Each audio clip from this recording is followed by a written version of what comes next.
Hey team, Stuart Taylor here from Influential PMO, and I'm here to support my colleagues in the project community.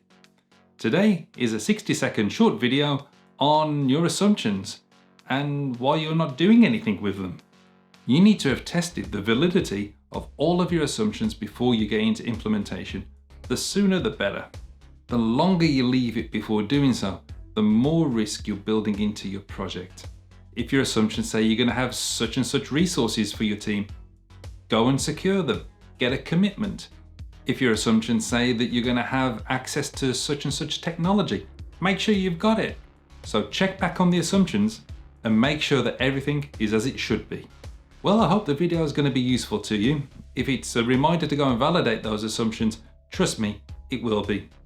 And if you loved the video and you don't want to miss any of this content, hit the subscribe button. I'm Stuart Taylor and I'll look forward to seeing you next time.